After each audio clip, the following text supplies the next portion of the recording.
तुम तो घर जाने वाले थे ना। तुम तो घर जाने वाले थे ना। बोले कल चले जाएंगे, सैटरडे को चले जाएंगे।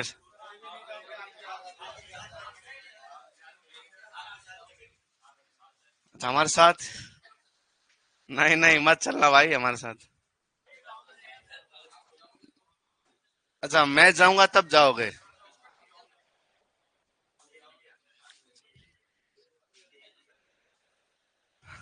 तो वो तो हाँ बोल रहा है। आवाज आ रही है? सबको आ रही है? आपको आ रही है भैया आवाज? नहीं आ रही? इधर आओ। बैग लेके इधर आओ। हाँ है जगह। और किसको नहीं आ रही? आ रही? ओके, आ जाओ। ये रही जगह। उधर है। उधर है तो बैठ जाओ उधर। अब आ रही है आवाज? भैया आ रही है आपको? ये जो आगे आए उनको आ रही है अब आवाज? ओके। आपको? चलो। हम पढ़ रहे थे मृदा जल और मृदा जल का मापन, और मापन की एक विधि पढ़ रहे थे जिसका नाम था भारात्मक विधि, और एक क्वेश्चन दिया था उसका आंसर आ रहा था 25%। आगे आंसर कि नहीं आ रहा था? ओके, नहीं आया बहुत सारे को आंसर। और उस क्वेश्चन में क्या था? क्वेश्चन क्या है? मृदा जल दे रखा था, कितना दे रखा था? 30। और शुष्क मृदा का भार 120। अरे भैया, इसमें सिंपल सा एक लॉजिक है कि जब हम गीली मृदा से, कौन सी मृदा से? गीली मृदा के भार से, गीली मृदा का भार, उसमें से माइनस करेंगे शुष्क मृदा का भार या सूखी मृदा का भार, शुष्क मृदा का भार, तो किसका भार आएगा? अरे भैया, जब गीली मिट्टी के भार से सूखी मिट्टी का भार घटाएंगे तो भार किसका आएगा? जल का भार आएगा। गीली मिट्टी और सूखी मिट्टी में है किसका अंतर? जल का अंतर। तो किसका भार आ जाएगा? जल का भार का अंतर आ जाएगा। और जल का भार ऑलरेडी आपको दे रखा था, कितना दे रखा था? 30। तो ऊपर तो लिखना है 30, नीचे सूखी मिट्टी का भार 120 इंटू 100। 30 एकम और 4 बार जाएगा। 4 का पहाड़ा 100 में कितनी बार जाएगा? 25 बार। ये आ गया 25%। नहीं हो रहा? हाँ, तो फिर कभी नहीं होगा, नो टेंशन रहो। कोशिश ही नहीं करनी है अपने से। ये क्वेश्चन नहीं हो रहा है तो कोशिश ही नहीं करनी है, थ्योरी पढ़ लेनी है। यही नहीं हो रहा है तो फिर आप मान के चलो और कुछ होने वाला। अरे भैया, जब गीली मिट्टी के बाहर से, गीली मिट्टी है तो मिट्टी गीली कब होती है? पानी डालते। अब सूखी मिट्टी है तो कब होती है सूखी? जब पानी उड़ा देते हैं। तो गीली मिट्टी के बाहर से सूखी मिट्टी का भार घटा देंगे तो किसका भार रह जाएगा? मैंने मेरा वेट लिया खाना खाने से पहले, फिर मैंने मेरा वेट लिया खाना खाने के बाद। खाना खाने से पहले मेरा वेट था 95 किलो मान लीजिए, और खाना खाने के बाद, सॉरी, उससे पहले जो वेट था 90 किलो। खाना खाने के बाद कितना? और खाना खाने के पहले कितना? तो खाना कितना किलो है मेरे अंदर? 5 किलो खाना है। समझ रहे? तो ऐसे ही गीली मिट्टी का भार आपको दे रखा है 150, सूखी मिट्टी का भार 120। तो 150 में से 20 घटाओ, कितना रह जाएगा? 30 ग्राम। तो 30 किसका भार है? जल का भार है। नहीं आ रहा समझ में? ओके, दिमाग को लगाओ लॉक। ताबी फेंक दो फतेह सागर में, क्योंकि अब फिर कभी नहीं आने वाला है। सिंपल सी गणित है। आगे बढ़ते हैं। ओके, और को बहुत सारे मेथड है। बहुत सारे बच्चे बता नहीं रहे हैं, उनके नहीं हुआ क्वेश्चन, अभी भी समझ में नहीं आया है। लेकिन अभी आप नहीं बता रहे हैं तो मतलब हो गया आपसे बेटा। अभी एक बार क्वेश्चन देके पर्सनल चेक करें सबका। पक्का? आपसे हुआ तीनों? आप आए नहीं थे, फर्स्ट क्लास। चलो आपसे फिर आप सब हुआ आंसर? क्वेश्चन देंगे कर लेंगे। हुआ? अरे आपको बताना यस और नो। नाराज किए कोई मेरे से? हैं? आंसर आया आप लोगों के? आप कॉपी का रजिस्टर कहाँ है? नोट्स निकालो ना। अच्छा, बातों में गुम ही हो गए मेरे। इतनी हसीन बातें हैं क्या मेरी? हो गया आंसर? लास्ट कैप वाले भैया? हो गया डन? पक्का? सबका हो रहा है, फिर क्वेश्चन क्यों देना है? छोड़ो। ओके, आगे लिखिए मृदा जल तनाव मापी।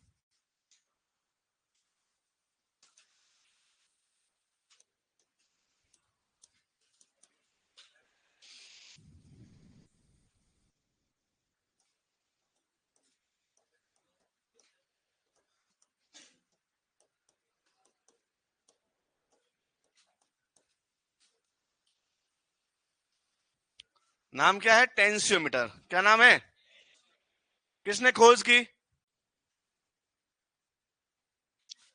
खोज किसने की?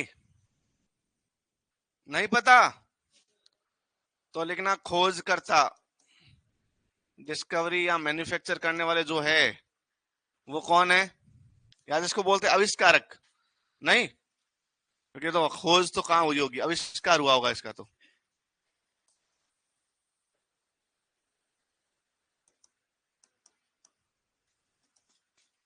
कौन है?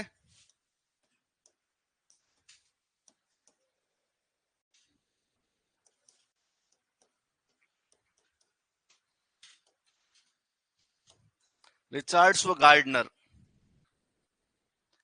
दूसरा नाम क्या है इसका?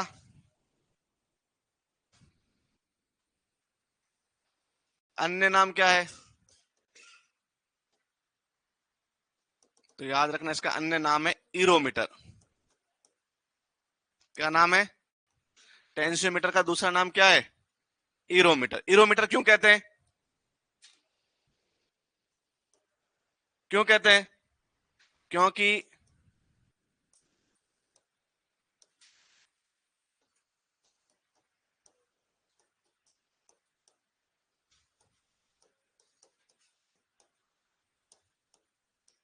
क्योंकि इसका प्रयोग होता है सिंचाई निर्धारण में। सिंचाई कब देनी है, इरिगेशन शेड्यूलिंग कब करनी है, कब इरिगेशन देना है, सिंचाई कब देनी है, उसके लिए हम कौन सा मीटर यूज लेते हैं? इस टेंसियोमीटर। इसलिए इसका नाम क्या रख लिया? इरोमीटर। कहां यूज होता है? सिंचाई जल में। अच्छा, कहां तक उपयुक्त है याद रखना। उपयुक्त परास क्या है इसकी?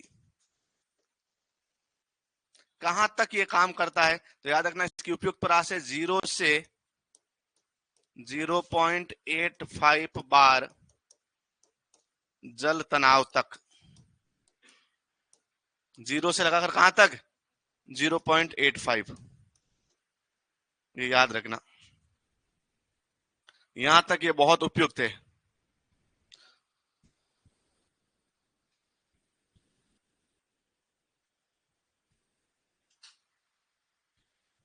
अरे 25% आंसर बता तो दिया।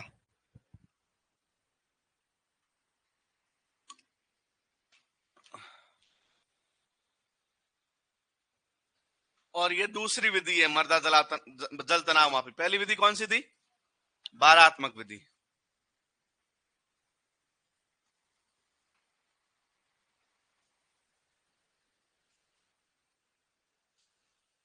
लिख लिया? वापस याद रखो, टेंसियोमीटर की खोज किसने की? रिचर्ड्स और गार्डनर ने। अन्य नाम क्या है? क्यों है? सिंचाई निर्धारण में प्रयोग होता है। उपयुक्त परास कहां से कहां तक है? मतलब ये 0.85 बार तक ही तनाव माप सकती है। ये परमानेंट विल्टिंग पॉइंट मतलब 15 बार माप, 3 बार भी माप, कहां तक मापे भी? 0.85 बार। अच्छा, सबसे ज्यादा ये प्रयोग में ली जाती है कौन सी मृदाओं में? याद रखना, सबसे ज्यादा उपयुक्त किस मृदाओं में है? कौन सी मृदाओं में सबसे ज्यादा उपयुक्त है? काली मृदाओं में नहीं, याद रखना, बलुई मृदा के लिए सर्वाधिक उपयुक्त है।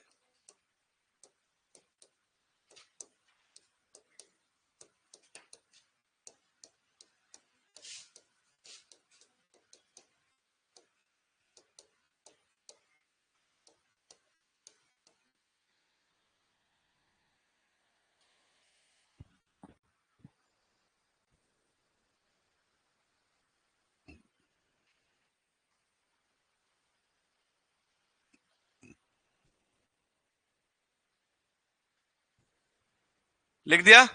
पहली विधि कौन सी? दूसरी विधि? टेंसियोमीटर की खोज किसने की? टेंसियोमीटर का दूसरा नाम क्यों कहते हैं? उपयुक्त परास क्या है? कौन सी मृदा में सबसे उपयुक्त है? कले मृदा में ज्यादा यूज, क्ले मृदा में नहीं लेते। कौन सी मृदा में लेते हैं? बलुई मृदा में। डन है? ओके। तीसरे नंबर की एक विधि लिखो, आयतनात्मक विधि। कौन सी विधि? आयतनात्मक विधि। पहले थी भारात्मक, और भारात्मक के बाद में आई आयतनात्मक। भारात्मक में भार मापते थे, और यहां क्या मापेंगे? आयतन मापेंगे। आयतन मतलब वॉल्यूम, कितना लीटर पानी है। तो आयतनात्मक विधि में करना कुछ भी नहीं है। आपको जो भारात्मक विधि में जो जल आया है,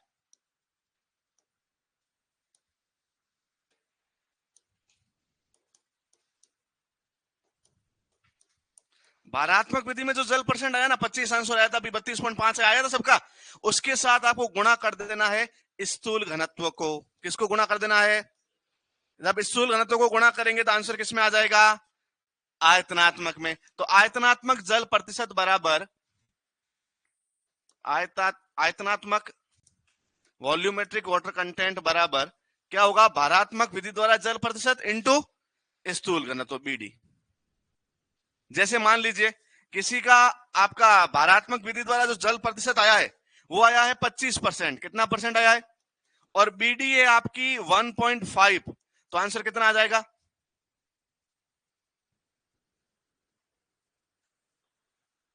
37.5%। कैसे आया? 25 को किससे गुणा करना है? 1.5 से, तो एक हो गया 25 और इसमें जोड़ देना है 12.5, 37.5। अरे गुणा करना आता है कि नहीं आता है? 25 को 1.5 से गुणा करना आता है? 25 का पहाड़ा 1.5 बार बोलना है। बोलना आता है 25 का पहाड़ा 1.5 बार? नहीं आता। गुणा नहीं आता? नहीं आता। बहुत सारे ऐसे, पता नहीं मैंने कौन सी इसरो वाली बात कर ली, नासा से वैज्ञानिक आ गया कोई है। ये देखो, ये 25, ये 1.5 पॉइंट भूल जाते हैं। अब 25 से 15 को गुणा करते हैं। 5 पंजे 2, 5 दूनी 2, 12 इंटू 5 एकम 2 एकम, ओके 5 और 0, 5 और 2, 2 और 1, ये 375 आ गया। तो एक पॉइंट भी तो है, तो पॉइंट लगा लो, तो कितना आ गया? 37.5। आई बात समझ में? नहीं आई?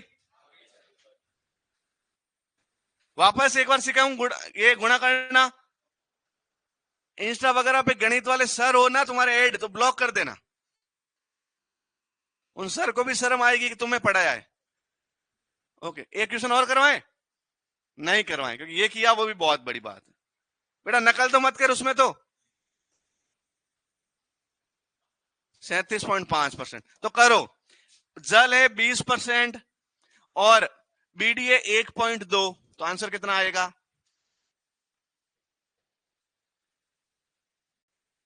24% आएगा। कितना परसेंट आएगा? 24%। अच्छा, भारात्मक विधि द्वारा जल है 10% और बीडी है 1.7, 17% आएगा। ये वाला बेटा कैसे आया? 20 को गुणा करना है 12 से, पॉइंट बाद में लगाएंगे, 0 4 0 2 0 4 2 पॉइंट लगा दो, 24 है ना। ये तो कुछ करना ही नहीं है। 17 है और 10 है, 10 है तो पॉइंट इधर खिसक जाएगा, 17 हो जाएगा। हरि नारायण। बहुत लेवल वाले बच्चे हो तुम लोग। 3 विधियां लिख ली। पहली विधि कौन सी? फॉर्मूला क्या है? गीली मृदा का भार माइनस अपॉन इनटू, ओके। और भारात्मक से आयतनात्मक करना है, तो जो आंसर उसमें आए उसको किससे गुणा कर लो? तो स्थूल घनत्व तो दे रखा होगा क्वेश्चन में। अब ऐसे मत बोलना सर स्थूल घनत्व तो कहां से आएगा, वो क्वेश्चन में दे रखा होगा। तुम तो बस गुणा करना सीख जाओ, बाकी कुछ भी ज्ञात करने की जरूरत नहीं है। डन। आगे बढ़े। अन्य विधियों के नाम लिख लो। अब सिर्फ नाम नाम लिखने, अन्य विधियों के नाम, उसके बारे में कुछ भी नहीं लिखना है। अन्य विधियों के नाम, सिर्फ नाम नाम पढ़ के चले जाना। एग्जाम में चले जाओगे। 3 विधियों के बारे में बता दिया मैंने। अब 3 विधियां ऐसी है जिनके बारे में बता नहीं रहा हूं, तो उसमें अन्य विधियों में एक तो है विद्युत प्रतिरोध, इसी का दूसरा नाम है जिप्सम ब्लॉक विधि। तो जब भी माइंड में आए जिप्सम ब्लॉक विधि, तो क्या मापती है? अरे क्या मापती है?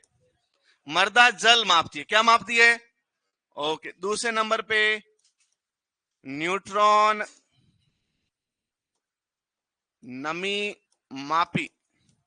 क्या मापती है न्यूट्रॉन नमी मापी? मिट्टी में नमी मापती है। क्या मापती है? नमी। ओके, 2 और याद कर लेना।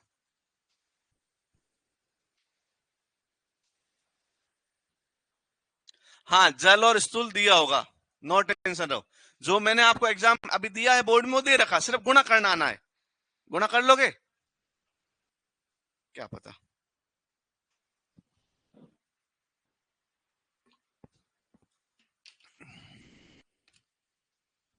एक प्रतिशत भरोसा नहीं है मुझे तो कि तुम कर लोगे।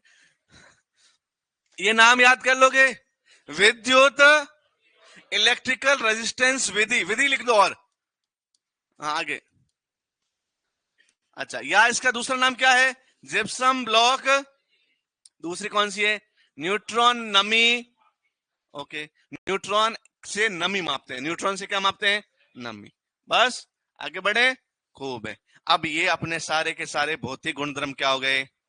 वापस याद रखो, सबसे पहले पढ़ा था मृदा कण, कणाकार, संरचना, रंध्रावकाश, घनत्व, स्थूल घनत्व, कण घनत्व, मृदा वायु, मृदा ताप, मृदा रंग, और अब मृदा जल। तो 9 प्रकार की बहुत अच्छी अच्छी प्रॉपर्टी हमने पढ़ ली है। जितना याद हो उतना याद करके जाना एग्जाम में। इसमें से 1-2 क्वेश्चन आने की संभावना है, प्रबल संभावना है।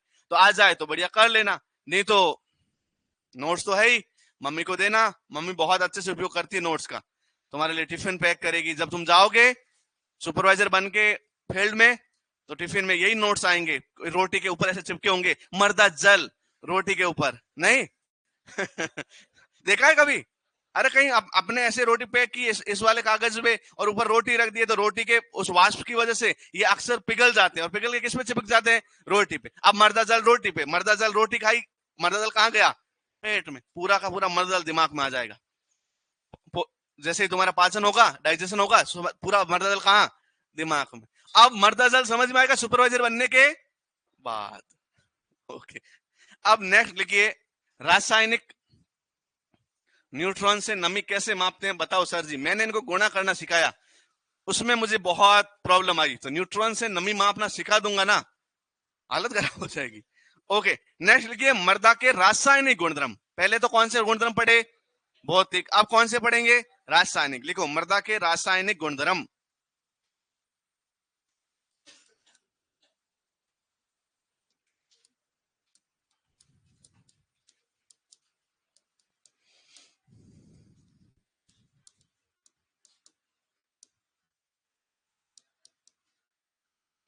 क्या क्या पढ़ना है देखो इसमें। इसमें 1 नंबर पे पढ़ना है पीएच, 2 नंबर पे पढ़ना है ईसी, और 3 नंबर में पढ़ना है सीईसी। पहले नंबर पे, दूसरे नंबर पे, तीसरे नंबर पे सीसी। एक और पढ़ लेंगे तो मामला बढ़िया सेट हो जाएगा, वो है ईएसपी। ओके, लिख लो।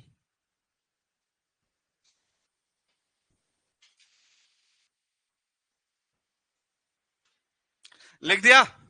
अब रासायनिक गुणधर्म में 4 गुणधर्म पढ़ेंगे। कितने गुणधर्म पढ़ेंगे? पहले नंबर पे, दूसरे नंबर पे, तीसरे नंबर पे, और 4 नंबर पे। अच्छा, कुछ फुल फॉर्म लगा लेता हूं। पीएच की कोई फुल फॉर्म है नहीं, इसको बोलते हैं विद्युत चालकता। क्या बोलते हैं? मैंने अभी विद्युत प्रतिरोध पढ़ाया ना, उसके जस्ट उल्टा होता है विद्युत चालकता। सीसी का मतलब होता है धनायन विनिमय क्षमता। क्या होता है? धनायन विनिमय क्षमता। कौन सी क्षमता? धनायन विनिमय। ईएसपी का मतलब होता है विनिमयशील, विनिमयशील सोडियम प्रतिशत।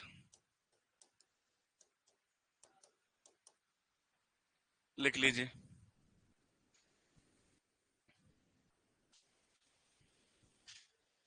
और पहले नंबर पे हेडिंग लगेगी पीएच। पीएच के बारे में थोड़ा बहुत पढ़ लेते हैं, जितना आपने काम का उतना पढ़ लेते हैं। पीएच के बारे में पहले से जानते हो कुछ? कुछ भी नहीं जानते? कोई बात नहीं, अब नया जान लेंगे, और जो जानते हैं उनका वापस रिवाइज हो जाएगा। तो कोई टेंशन नहीं, जानने वालों के लिए और नहीं जानने वाले सबके लिए इंपॉर्टेंट है। हेडिंग डालिए पीएच। हाँ, मर्दा पीएच, पीएच कुछ भी तुम्हारा मन पड़े वो। ये सारे के सारे मर्दा के ही रासायनिक गुणधर्म है। तो पीएच भी मर्दा का, ईसी भी मर्दा की, सीसी भी मर्दा की, ईएसपी भी मर्दा की, और मैं भी। हाँ, तो ये सारे मर्दा के ही हैं, बाकी किसी के। आपको लगता है मैं जल का पीएच पढ़ाऊंगा? हाँ, तो लिखिए पीएच।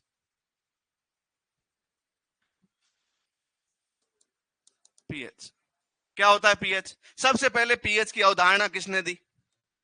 बहुत बढ़िया। तो इसकी अवधारणा जो प्रस्तुत की, कॉन्सेप्ट जो दिया कि भाई पीएच सबसे पहले बताया किसने पूरे विश्व को? तो एक साइंटिस्ट आए थे, नाम था एसपीएल सोरेनसन। क्या नाम था? क्या नाम था? और ये बात कही कब उन्होंने? 1909 में।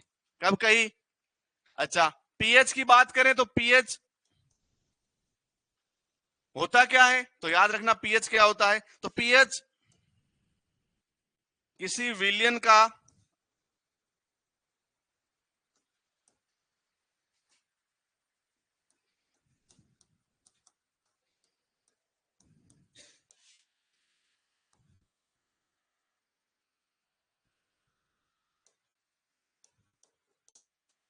क्या बताता है?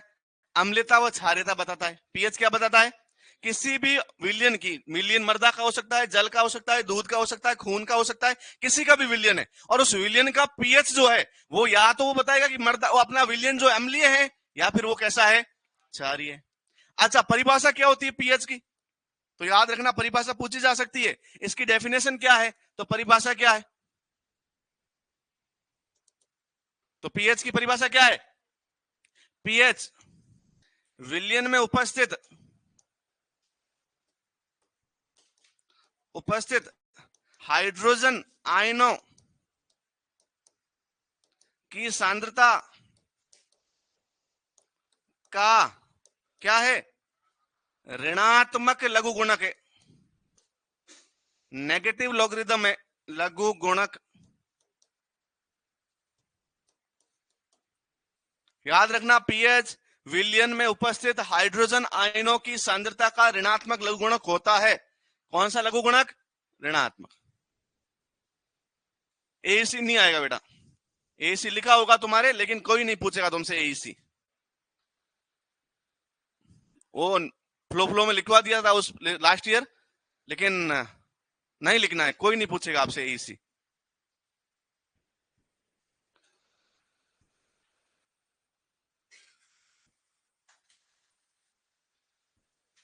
लिख दिया? वापस देखो, पीएच की अवधारणा कब दी? ये मृदा की अम्लता या मृदा में उपस्थित हाइड्रोजन आयनों की सांद्रता का ऋणात्मक लघु गुणक क्या कहलाता है? पीएच कहलाता है। मृदा में उपस्थित हाइड्रोजन आयनों की सांद्रता का ऋणात्मक लघु गुणक क्या कहलाता है? अब बोलोगे सर यहाँ मृदा नहीं लिखी हुई, तो विलियन लिखा हुआ। विलियन कोई सा भी हो सकता है, मृदा भी तो एक विलियन है। तो मृदा में भी क्या है? पानी। और मृदा में पानी घोलेगा तो क्या बनेगा? विलियन बनेगा। तो उस मृदा के विलियन में उपस्थित हाइड्रोजन आयन, कौन से आयन? हाइड्रोजन जानते हैं? एच हाइड्रोजन पहले नंबर, आवर्त सारणी 11th 10th 9th क्लास, पहले नंबर पे आता था हाइड्रोजन। फिर वापस एक नंबर पे, आपने नहीं जाना आगे, एक नंबर पे क्या है? हाइड्रोजन जब अपना एक इलेक्ट्रॉन त्याग देता है तो उसके ऊपर क्या आ जाता है? प्लस आ जाता है। इसको बोलते हैं हाइड्रोजन आयन। क्या बोलते हैं? तो ये क्या बताया मैंने? पीएच कोई है वस्तु नहीं है जैसे खोज करते हैं। पीएच एक कॉन्सेप्ट है, अवधारणा है, एक टॉपिक है जिसको समझना है। अरे पीएच कोई वस्तु थोड़ी है। जैसे मैं बोलूं टेबल की खोज किसने की, पेन की खोज किसने की, मेरी खोज किसने की, तो मैं तो वस्तु हूं। लेकिन पीएच कोई ऐसे दिखने वाली चीज नहीं है। पीएच एक कॉन्सेप्ट है। क्या है? तो कॉन्सेप्ट को बोलते हैं अवधारणा। और उसकी खोज किसने की? किसने की? पता नहीं कौन सा मुहूर्त था उस दिन, जिस दिन मैंने हाँ बोला विनय सर को। वापस बैक। ओके, कोई बात नहीं। अरे एक नहीं 2 मिनट लिखो आराम से। अच्छा, अब मुझे बताओ कि ये वाला वर्ड समझ में आया क्या तुम्हें? ऋणात्मक लघु गुणक क्या होता है पता है क्या? थोड़ा बहुत भी पता नहीं है? अच्छा, पता होने का चांस भी नहीं है। लिख लिया ये? अब अपन पता कर लेते हैं, चलो थोड़ा बहुत इसके बारे में जान लेते हैं। कभी कभार कुछ लिख लिया ना सबने? ओके, मैं बोलूं तुम 10 लिखो तो 2 सेकंड में 10 लिख लोगे। मैं बोलूं 100 लिखो, 1000, 10,000, लाख, 10 लाख, करोड़ का 10 करोड़, 1 करोड़, 10 करोड़ का 10 करोड़ का 10 करोड़। नहीं लिख पाएंगे ना? 2 करोड़ को 4 करोड़ से गुणा करके 6 करोड़ के साथ और गुणा करके 18 करोड़ से गुणा करो। पॉसिबल है कि नहीं है? अरे पॉसिबल है भाई, ये तो गणित है। गणित में कहीं नंबर जा सकते हैं। मैं बोलूं यहां से मेरे घर की दूरी तो 380 किलोमीटर, मैं बोलूं मेरे घर से चांद की दूरी, मैं बोलूं चांद से सूर्य की दूरी, और मैं बोलूं सूर्य से इस पूरे ब्रह्मांड का सबसे दूरस्थ जो तारा खड़ा है उसकी दूरी, तो मापने में कोई संख्या का अंत, एकमात्र गणित ऐसा है जिसका कोई अंत है ही। गणित में नंबर का कोई अंत हो सकता है क्या? यहां से लिखना शुरू करो, इस दीवार से, एक के बाद में 0 0 0, पूरी दीवार भर दो, फिर पूरी दीवार भर दो, पूरी दीवार, फिर पूरी दीवार, कहीं जीरो खत्म होने वाले हैं क्या? तो गणित का कोई अंत, जब गणित का अंत नहीं है तो इतनी बड़ी बड़ी संख्याओं को याद कैसे रखें? तो इस बड़ी संख्याओं को याद करने का एक ही फॉर्मूला है, लघु गुणक, छोटा रूप। कैसा रूप? अरे भैया जो बड़ी बड़ी संख्या है उनको क्या कर दो, अरे छोटी कर दो, याद रह जाएगी ना। अब मैं बोलूं 10,000 याद करो, तो 10,000 लिखना थोड़ा मुश्किल है। मैं बोलूं 4 लिखो, सब लिख लेंगे ना। 4 तो अनपढ़ आदमी भी लिख लेता है, जिसने पहली दूसरी क्लास पढ़ी वो 4 लिख लेगा। लेकिन मैं बोलूं 10,000 लिखो, नहीं लिख पाएंगे। मैं बोलूं 2 करोड़ लिखो, नहीं लिख पाएंगे। मैं बोलूं 6 लिखो, तो लिख लोगे ना। तो 10 तक की गिनती के अंदर हमें इसको फिट कर दे तो मामला सेट हो सकता है कि नहीं हो सकता? तो बड़े बड़े नंबरों को, इस आकाश भर नंबरों को छोटे से छोटे नंबरों में बदलने की जो प्रक्रिया है उसको बोलते हैं लघु गुणक। ऋणात्मक गुणक नहीं, क्या बोलते हैं? लघु गुणक। क्या बोलते हैं? अब मैं देखो, मैं आपको एक आइडिया देता हूं। 10, मैं 10 को लिख लिया 1, 100 मैंने लिख लिया 2, 1000 मैंने लिख लिया 3, 10,000 मैंने लिख लिया 4, 1,00,000 मैंने लिख लिया 5, 10,00,000 मैंने लिख लिया 6। मुझे बताओ ये याद करना आसान है कि ये याद करना आसान है? ये वाला आसान है। तो इसका मतलब हम बड़ी बड़ी संख्याओं को छोटे रूप में, तो 10 का लघु गुणक क्या? 100 का लघु गुणक, 1000 का, 10,000 का, लाख का, 10,00,000 का, 1 करोड़ का, 10 करोड़ का, 100 करोड़ का, 1000 करोड़ का। क्या बात है, आपको एक सेकंड में समझ में आ गया, कोई दिक्कत ही नहीं है। तो आज से याद रखना कि बड़ी बड़ी संख्याओं का छोटा रूप ही क्या होता है। अब तुम आज घर जाके भूल जाओगे सर 10 का मान, अरे क्या लिखवाया था, रटना 1, 10 का 1, 10 का 1 नहीं रटना। एक के पीछे जितना जीरो उतना ही मान, एक के पीछे जितना जीरो उतना मान, एक के पीछे जितने जीरो उतना मान, एक के पीछे जितने जीरो उतना, एक के पीछे जितने जीरो उतना, एक के पीछे जितने जीरो उतना। अब मुझे बताओ इसके पीछे कितने जीरो? अब मुझे बताओ एक के पीछे, एक का लघु गुणक क्या होगा? एक का, अरे एक का लघु गुणक कितना होगा? इसके पीछे जीरो नहीं होता तो क्या लिखते हैं? मेरे पास पैसे नहीं है तो कितने रुपए? तुम्हारे पास बुद्धि नहीं तो कितनी बुद्धि? अरे है तुम्हारे पास, समझ रहे? तो कितनी, तो कुछ होता नहीं है तो क्या लिख लेते हैं? तो एक का लघु गुणक, 10 का, 100 का, 1000 का, 10,000 का। अच्छा मुझे एक बात बताओ, मैं 10 को 10 की घात 1 लिख सकता हूं क्या? और 100 को 10 की घात 2 लिख सकता हूं क्या? अच्छा 1000 को 10 की घात 3 लिख सकता हूं क्या? और 10,000 को 10 की घात 4 लिख सकता हूं क्या? 1,00,000 को 10 की घात 5 लिख सकता हूं क्या? और 10,00,000 को 10 की घात 6 लिख सकता हूं क्या? अरे इसका मतलब कुछ भी नहीं है। जो 10 की घात होती है वही लघु गुणक होता है। जो 10 की घात है, 10 के ऊपर 10 के ऊपर जो पावर है, घात है, वही क्या है? लघु गुणक। एक होता है 10 की घात 0, एक क्या होता है? तो कितना हो गया? 0 हो गया। कोई दिक्कत है क्या?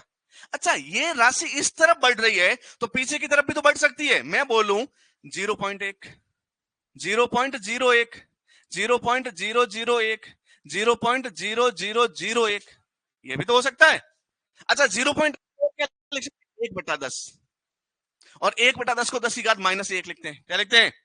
तो 10 की घात -2 हो गया, 10 की घात -3 हो गया, 10 की घात माइनस, तो इसका मान कितना हो जाएगा? -1। इसका मान, इसका मान, इसका मान, फिर जैसे इधर बढ़ती है वैसे उधर भी बढ़ सकती है। अरे भैया एक याद रखना है, एक के बाद एक जीरो तो एक, एक से पहले एक जीरो, एक से दो पहले जीरो, समझ रहे? तो ये तो हो जाएगा -2, ये हो गया -1, ये हो गया 0, ये 1, फिर 100 में कितना हो जाएगा? 2। तो ये लाइन उधर भी बढ़ सकती है और इधर भी। यहां तो कोई दिक्कत? तो लघु गुणक होता है बड़े बड़े अंकों का छोटा रूप, बड़े बड़े अंकों का।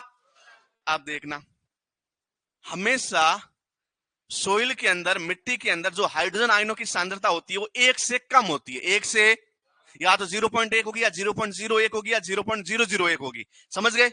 ओके। अब मैं मान लीजिए किसी सोइल के अंदर हाइड्रोजन आयनों की सांद्रता दे रखी है 0.001 ग्राम प्रति लीटर, ये हाइड्रोजन आयनों की सांद्रता दे रखी है। और हमें क्या बताया पीएच क्या होता है, तो पीएच होता है पीएच बराबर negative logarithm of hydrogen ion. अरे भैया अभी डेफिनेशन पढ़ी ना कि पीएच क्या होता है, विलयन में उपस्थित हाइड्रोजन आयनों का ऋणात्मक लघु गुणक कैसे लिखते हैं, लॉग बोलते हैं, क्या बोलते हैं इसको, लॉग। अब देखो ये माइनस है, ये लॉग है, लॉग है किसका, हाइड्रोजन आयन। हाइड्रोजन आयन कितने हैं, 0.001। 0.001 को अपन कैसे लिख सकते हैं, देखना 0.001 पॉइंट हटाया तो नीचे कितने चले गए, 1000, तो ये हो गया 1/1000। अच्छा 1000 को क्या लिख सकते, 10 की घात अरे 3, और ऊपर गया तो क्या होगा 10 की घात -3, तो मैं इसको लिख सकता हूं माइनस लॉग 10 की घात -3।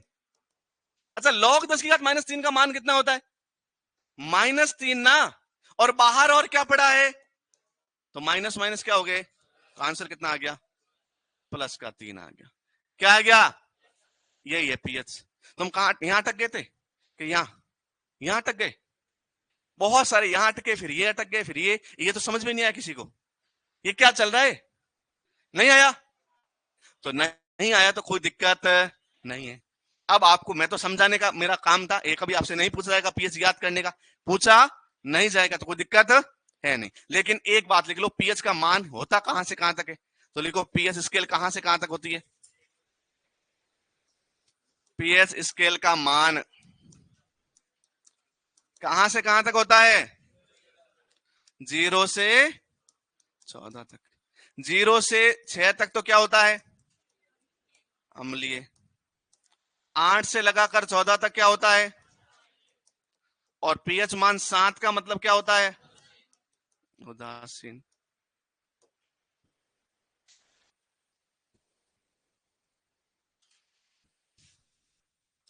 H+ और OH- आयनों का आयनिक गुणनफल 10 की घात -14 ग्राम प्रति लीटर।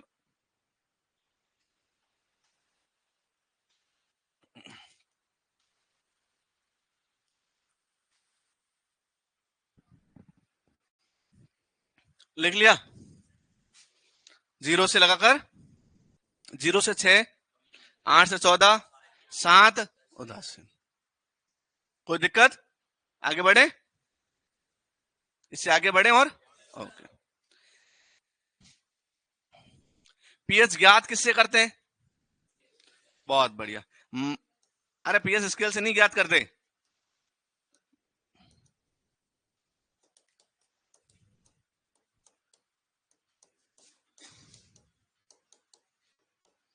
किससे ज्ञात करते हैं, पीएच मीटर से ज्ञात करते हैं। मर्दा का pH Arnold Beckmann pH meter की खोज की थी।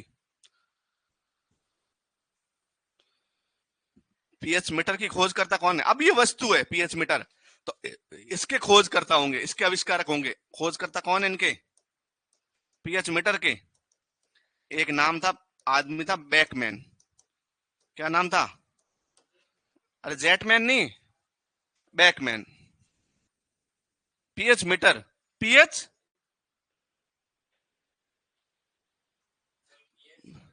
पीएच सोरेनसन और पीएच मीटर, बस सिर्फ pH Sorensen, pH meter Beckmann.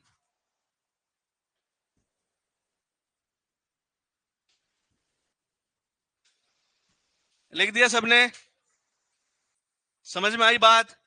अच्छा किसी भी मर्दा में यदि हमें पीएच दे रखा है और पीओएच दे रखा है, पीएच जैसे ही होता है पीओएच, ये हाइड्रोजन आयनों की सांद्रता, ये हाइड्रोक्साइड आयनों की सांद्रता, इन दोनों का योग होता है 14। कितना होता है, मतलब पीएच है 7 तो पीओएच भी होगा 7। अच्छा पीएच है 6 तो पीओएच होगा 8। यदि पीएच है 2 तो पीओएच होगा 12। योग हमेशा क्या होगा, 14। तो पीएच बढ़ेगा तो पीओएच, और पीओएच बढ़ेगा तो पीएच, दोनों बराबर कब हो सकते हैं, और इसी को बोलते हैं उदासीन। क्या बोलते हैं, उदासीन। तो ये लिख लो, पीएच प्लस पीओएच बराबर 14।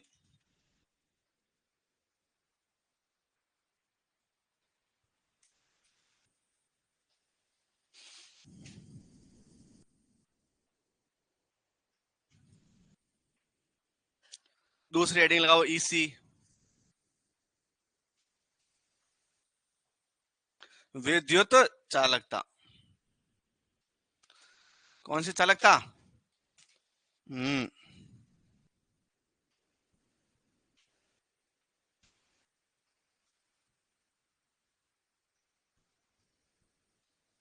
लिख दी विद्युत चालकता। हिंदी में क्या, इंग्लिश में क्या बोलते हैं? Electrical conductivity.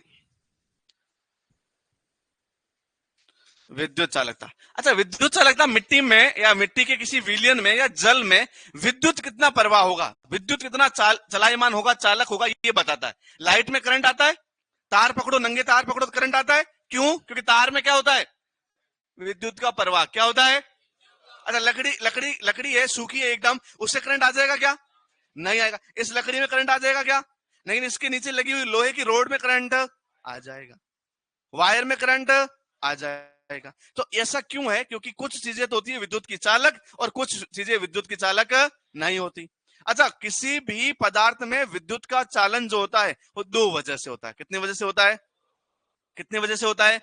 या तो उसके अंदर इलेक्ट्रॉन है या उसके अंदर आयन है। या तो इसके अंदर इलेक्ट्रॉन है, जैसे विद्युत की तार है उसमें इलेक्ट्रॉन होते हैं। क्या होते हैं? कॉपर की तार है तो कॉपर के इलेक्ट्रॉन में, आयरन की तार है तो आयरन के इलेक्ट्रॉन, तो उसमें एल्यूमिनियम की तार है तो एल्यूमिनियम के इलेक्ट्रॉन। लेकिन यदि इलेक्ट्रॉन कहीं नहीं हो तो वहां पे आयंस होते हैं। तो क्या शुद्ध जल में आयंस होते हैं क्या? नहीं। शुद्ध जल में हाइड्रोजन हाइड्रोक्साइड दोनों बराबर होते हैं, जुड़े रहते हैं आयन के रूप में। तो शुद्ध जल विद्युत का चालन करेगा क्या? नहीं करेगा। शुद्ध जल में विद्युत का चालन, शुद्ध जल में विद्युत का चालन, क्योंकि इसमें आयंस प्रेजेंट। अब शुद्ध जल में थोड़ा सा मिला दिया नमक, नमक पानी में जाते ही Na+ और Cl- में टूट जाएगा, क्या बन गए? आयन। अब करंट प्रवाह करो कि करंट आएगा क्या? 101% आएगा। ट्राई करके मत देख लेना, एग्जाम देने के लिए बचोगे। लेकिन शुद्ध जल में, अब बोलोगे सर मेरे घड़े का पानी शुद्ध है, मम्मी बोलती है बहुत साफ पानी है पिया कर दो, तो क्या घड़े के पानी में करंट आएगा क्या? हाँ, क्योंकि वो शुद्ध जल। अरे उसके अंदर वो क्योंकि नदी में बह के आया है या फिर आपके कहीं तालाब से लिया है या कहीं ग्राउंड वाटर से लिया है या बारिश से आया तो सरफेस पे गिरा है, तो ये सारे के सारे कैसे जल है? शुद्ध जल। इनको बोलते हैं पेय जल। कैसा जल? Drinking water, not pure water. तो प्योर वाटर के अंदर करंट नहीं आता, घड़े में रखे हुए पानी में करंट, क्योंकि उसमें क्या घुले होते हैं? आयंस घुले होते हैं। क्या घुले होते हैं? अच्छा, ये आयंस आएगा, मैंने बोला नमक डाल दो, नमक क्या है? NaCl क्या? लवण। अरे नमक क्या है? तो यदि किसी मिट्टी के अंदर या पानी के अंदर नमक डालोगे तो विद्युत चालकता बढ़ेगी घटेगी? तो यदि किसी की विद्युत चालकता बहुत ज्यादा है, वाओ,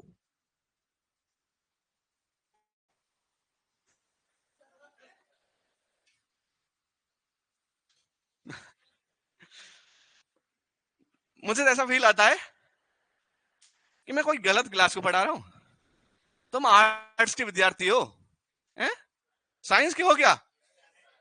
कितनी ज्ञान की बातें कर रहा हूं मैं। नमक, मिट्टी, लवण, pH, EC, और एकदम सपने में, हसीन सपनों में। कहां थी तुम? बता नहीं। बढ़िया चल रहा है तुम्हारा। चलो कोई नहीं, नींद है कभी भी आ जाती है। लिखो। अच्छा, अब मैं बता रहा था वो तो बात खत्म कर लेते हैं। तो किसी भी विलियन में कभी नींद आए तो थप्पड़ मारो एक दो। हाँ, एक दो सेल मारो अपने मुंह की, तो थप्पड़ मारो तो नींद नहीं आएगी। अरे बोलो खुद से, अरे भाई तू सोने के लिए आया है क्या यहाँ पे? अरे तू सोने के लिए, ये बंदा इतना महान जो अपने को पढ़ा रहा है, ये सोने के लिए आया है क्या? नहीं। इसको पैसे कमाने के देने हैं ना अपन लोगों को, तुम ही तो दोगे। है मेरा घर, संस्थान का घर, बिल्डिंग, AC, पंखे, तुम्हें लग रहा है कि हम प्रोवाइड कर रहे हैं? नहीं, ये सब तुमने ही प्रोवाइड किए। ये सर्विस जो हम प्रोवाइड कर रहे हैं उसके लिए पहले तुमने भुगतान किया है। तो इस चीज में सोना ही है तो सोने के लिए घर में AC लगाओ, बढ़िया बढ़िया करो उसको 16 पे, कुंडी लगाओ, मस्त सो जाओ, कोई दिक्कत नहीं है, है? यहाँ कितने मुश्किल से सोना पड़ रहा है, मत सो भाई। ओके, अभी तो जगने का समय। विद्युत चालकता मैं बता रहा हूं कि यदि किसी जल में या किसी विलयन में या किसी मर्दा में नमक बढ़ाएंगे तो आयन बढ़ेंगे, आयन बढ़ेंगे तो चालन बढ़ेगा। तो यदि विद्युत चालकता उनकी ज्यादा होती, एक है शुद्ध पानी, एक है शुद्ध मिट्टी, और एक ऐसी पानी मिट्टी है जिसमें पानी भी है और बहुत सारे लवण भी है, तो जो चालकता सबसे ज्यादा किसकी होगी? उस मिट्टी जिसमें लवण है। तो लवण बढ़ने से विद्युत चालकता भी। हम विद्युत चालकता किसी की माप ले तो मतलब हमें क्या पता चल जाएगा? लवणों की। तो इसी किसके बारे में बताती है? लवणों की मात्रा। किसके बारे में बताती है? pH किसके बारे में बताता था? अम्लीयता और और ऐसे ही ईसी किसके बारे में बताती है? लवणों की मात्रा। तो किसी मिट्टी में लवण ज्यादा तो ईसी भी, किसी मिट्टी में लवण कम तो ईसी भी कम होगी। आगे बात समझ में? तो विद्युत चालकता ईसी क्या बताती है, याद रखना। विद्युत चालकता ईसी क्या बताती है? मृदा में लवणों की मात्रा के बारे में बताती है। किसकी मात्रा के बारे में? लवण बोलते हैं सॉल्ट्स को। NaCl नमक, नमक तो देखा आप सभी ने, वो नमक एक प्रकार का लवण है।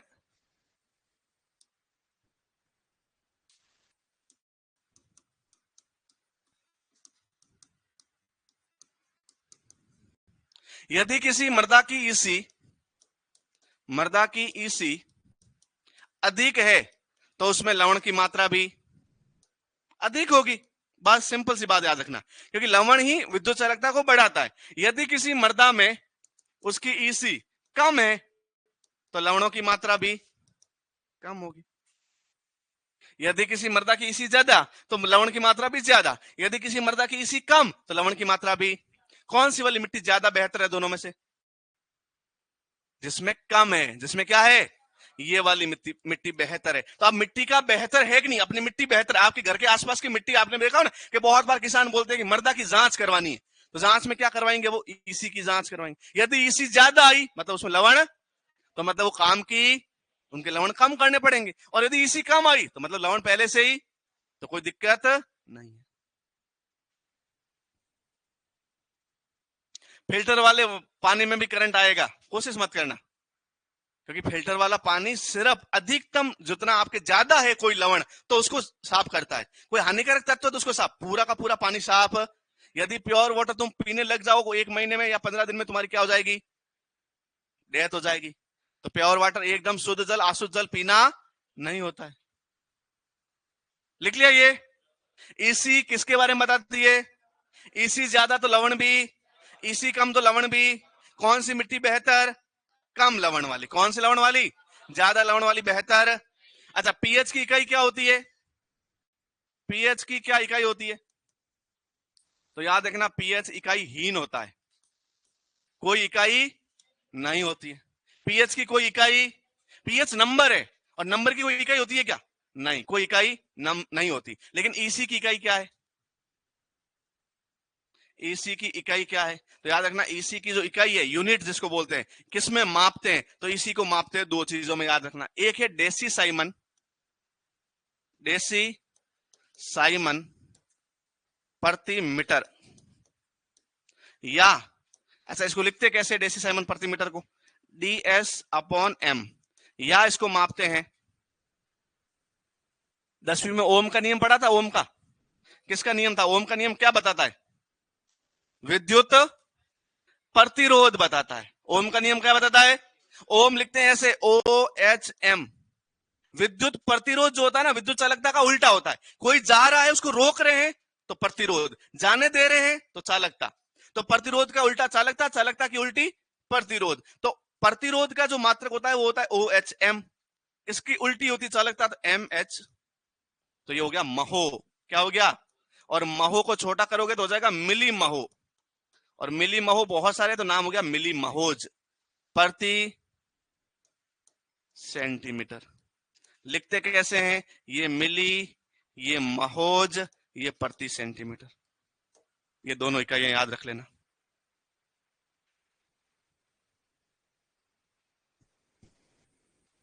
पीएच की कोई इकाई नहीं होती, और इसी की इकाई क्या होती है? डेसी साइमन प्रति या मिली महोज प्रति सेंटीमीटर। समझ में आया क्या? घर जाके अच्छे से पढ़ लोगे, वापस याद करोगे। नींद रूम पे लेनी और यहां पढ़ाई करनी। यहां पे भी नींद लेनी है, बहुत बढ़िया। फिर तो मेरा भी सुपरवाइजर में हो जाएगा, कोई कंपटीशन ही नहीं है।